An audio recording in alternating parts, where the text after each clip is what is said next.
C Bengaluru ಅದರ ವತಿಯಿಂದ ಮೋಹನ್ ಸಾರು ಮತ್ತೆ ರಾಜ್ಯಾಧ್ಯಕ್ಷರು, ರಾಷ್ಟ್ರಾಧ್ಯಕ್ಷರು, ಕಾರ್ಯಾಧ್ಯಕ್ಷರುಗಳು ಇಲ್ಲಿ ಬಂದಿರುವಂತಹ ಎಲ್ಲ ಮುಖಂಡರಿಗೂ ವಂದಿಸುತ್ತಾ, ಮತ್ತೆ ನಮ್ಮ ಜಿಲ್ಲಾ ಮಟ್ಟದಿಂದ ಬಂದಿದ್ದಾರೆ, ತಾಲೂಕು ಮಟ್ಟದಿಂದ ಬಂದಿದ್ದಾರೆ, ಅವ್ರಿಗೆಲ್ಲರಿಗೂ ವಂದಿಸುತ್ತಾ, ನಿಮ್ಮನೆ ಮಗಳು ಸುಶೀಲಾ, ನನ್ನ ಹೆಸರು ಸುಶೀಲಾ ಅಂತ ಅಂದ್ಬಿಟ್ಟು ನಾನು ಗೋವಿ ಸಂಘಟನೆ ರಾಜ್ಯ ಮಹಿಳಾ ಅಧ್ಯಕ್ಷರು ಮತ್ತೆ ಯೂನಿಯನ್ ಪ್ರೆಸಿಡೆಂಟ್ ಆಗಿದ್ದೀನಿ. ನಮ್ಮದೇ ಒಂದು ಓನ್ ಟ್ರಸ್ಟ್ ಇದೆ. ನಾನು ರಾಜಕೀಯದಲ್ಲಿ ಗುರುತಿಸ್ಕೊಂಡಿದ್ದೀನಿ ಕೂಡ.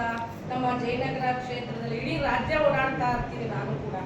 ಹಾಗಾಗಿ ನಮ್ಮ ಅಹಿಂದ ಸಂಘಟನೆ ಅಂತಂದ್ರೆ ಏನು ಅಂತ ಅಂದ್ಬಿಟ್ಟು ನಾವು ಎಲ್ಲರೂ ಕೂಡ ಫಸ್ಟ್ ತಿಳ್ಕೋಬೇಕು. ನಾವು ಅಹಿಂದ ಅಹಿಂದ ಅಹಿಂದ ಅಂತ ಹೋದ್ರೆ ಅಹಿಂದ ಏನು ಅಂತ ಕೆಲವರು ಪ್ರಶ್ನೆ ಕೇಳ್ತಾರೆ. ಅಹಿಂದ ಅನ್ನೋ ಒಂದು ಉದ್ದೇಶ ನಾವು ತಿಳ್ಕೊಂಡಾಗ ನಾವು ಇನ್ನೊಬ್ಬರಿಗೆ ಹೇಳಕ್ಕೆ ಅವಕಾಶ ಆಗುತ್ತೆ. ಅಲ್ವಾ? ನಾವು ಅದನ್ನ ತಿಳ್ಕೊಂಡಿಲ್ಲ ಅಂದ್ರೆ ನಾವು ಬೇರೆ ಯಾರಿಗೂ ನಾವು ಹೇಳಕ್ಕಾಗಲ್ಲ. ನಾವು ಜನರಲ್ ಅಲ್ಲ, ಇದು ನಾವು ಹಿಂದುಳಿದ ವರ್ಗಗಳು, ನಾವು ತಳಮಟ್ಟದಲ್ಲಿ ಇರುವಂತಹ ತಳಮಟ್ಟ ಜನಾಂಗದವರು ನಾವೆಲ್ಲರೂ ಸೇರಿ ಇವತ್ತು ರಾಜ್ಯ ಮಟ್ಟದಿಂದ ಎಲ್ಲ ಪದಾಧಿಕಾರಿಗಳೆಲ್ಲ ಬಂದಿದ್ರ, ಎಲ್ಲರಿಗೂ ಒಳ್ಳೇದಾಗ್ಲಿ. ನನ್ನ ಉದ್ದೇಶ ಒಂದೇ, ನಾವ್ ಇಲ್ಲಿ ಬಂದ್ವಿ, ಮೀಟಿಂಗ್ ಮಾಡಿದ್ವಿ, ಕೇಳ್ಕೊಂಡ್ವಿ, ಊಟ ಮಾಡಿದ್ವಿ, ತಿಂದ್ವಿ, ಹೋದ್ವಿ, ಅದು ಯಾವುದೂ ಆಗ್ಬಾರ್ದು. ನಾವಿಲ್ಲಿ ಬಂದಿರೋಂಥ ಉದ್ದೇಶಗಳೇನಿದೆ, ನಾವು ಒಂದು ರಾಷ್ಟ್ರ ಮಟ್ಟದಲ್ಲಿ ಒಂದು ಸಂಘಟನೆ ಕಟ್ಟಿ ತಳಮಟ್ಟದಿಂದ ರಾಷ್ಟ್ರ ಮಟ್ಟಕ್ಕೆ ಹೋಗಿ ನಮ್ಮ ವಿಧಾನಸೌಧ ಕೂಗುನ ಅವರಿಗೆ ಕೇಳಿಸ್ಬೇಕು. ಮೀಟಿಂಗ್ ಮಾಡ್ಬಿಟ್ಟು ಹೋಗಂತದ್ದಲ್ಲ ಇದು. ಸರ್ವ ಜನಾಂಗದ ಶಾಂತಿಯ ತೋಟ ಅಂದ್ರೆ ಏನು ಅಂದ್ರೆ ನಾವು ಎಲ್ಲರೂ ಸರ್ವರು ಸೇರಿ ತೋಟ ಕಟ್ಟಿ, ತೋಟದಲ್ಲಿ ಒಂದು ಸಣ್ಣ ಸಸಿಯಾಗಿ ಆ ಸಸಿನ ಒಂದು ಬೃಹತ್ ಮಟ್ಟದ ಆಲದ ಮರ ಮಾಡಿ ನಾವು ಇದನ್ನ ಬೆಳೆಸಬೇಕಾಗಿ ನಮ್ಮ ಎಲ್ಲರಲ್ಲೂ ಉದ್ದೇಶ ಇದೆ. ಹಾಗಾಗಿ ನಮ್ಮ ಒಂದು ರಾಜ್ಯಾಧ್ಯಕ್ಷರು, ರಾಷ್ಟ್ರಾಧ್ಯಕ್ಷರು, ನಮ್ಮ ಕಾರ್ಯಾಧ್ಯಕ್ಷರುಗಳು ಏನಿದ್ದಾರೆ, ನಿಮ್ಮಲ್ಲಿ ಒಂದೇ ಒಂದು ಮನವಿ ನಮ್ಮ ಕಡೆಯಿಂದ. ಇಲ್ಲಿ ಬೆಂಗಳೂರು ಭಾಗದಲ್ಲಿ ತುಂಬಾ MLAಗಳಿದ್ದಾರೆ. ಆ ಒಂದು ಎಲ್ಲ ಜಿಲ್ಲಾ ಮಟ್ಟದವರು, ತಾಲೂಕು ಮಟ್ಟದವರು, ವಾರ್ಡ್ ಮಟ್ಟದವ್ರನ್ನ ಪದಾಧಿಕಾರಿಗಳನ್ನಾಗಿ ಮಾಡಿ ಒಳ್ಳೆ ಲೀಡರ್ಗಳನ್ನ ಆಯ್ಕೆ ಮಾಡಿ.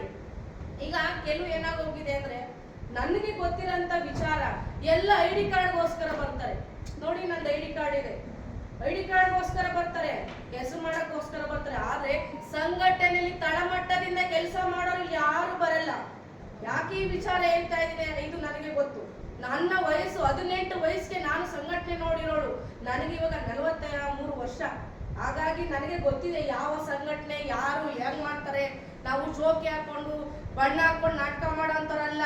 ಹಿಂದೂ ವರ್ಗಗಳಂದ್ರೆ ಏನಂದ್ರೆ SC ST ಹಿಂದುಳಿದ ವರ್ಗಗಳು, ಒಲೆಯರು, ಮಾದುರು, ಬಂಜಾರು ಎಲ್ಲರೂ ಇರ್ತಾರೆ. ಬಹು ಜನಾಂಗದವರು. ಇವತ್ತು ನಾವು ಬೆಳಗಾವಿಯಲ್ಲಿ ಅಧಿವೇಶನದಲ್ಲಿ ನಾವು 2,500 ಜನಸಂಖ್ಯೆ ಸೇರಿ ನಾವು ಪ್ರತಿಭಟನೆ ಮಾಡಿದ್ವಿ. ಯಾಕೆ ಮಾಡಿದ್ವಿ?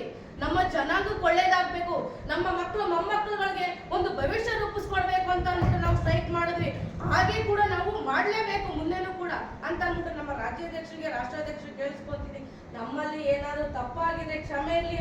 ಮುಂದೆ ನಾವೆಲ್ಲರೂ ಸೇರಿ ಸಂಘಟನೆ ಮಾಡಿ ಒಂದು ಬಲಿಷ್ಠ ಪಡಿಸ್ಬೇಕನ್ನೋದೇ ನಮ್ಮ ಉದ್ದೇಶ. ಇಲ್ಲಿ ಏನಂದ್ರೆ ನಾನು ಅನ್ನತ್ವ ಜಾಸ್ತಿ ಬರುತ್ತೆ ಯಾರಿಗಾಗ್ಲಿ. ಈಗ ಒಬ್ರು ಅಧ್ಯಕ್ಷರು ಅಂತ ತಕ್ಷಣನೇ ಅಧ್ಯಕ್ಷರಿಗೆ ಸ್ಥಾನ ಏನು ಅಂತ ಅಂದ್ಬಿಟ್ಟು ನಾವು ಫಸ್ಟ್ ತಿಳ್ಕೋಬೇಕು.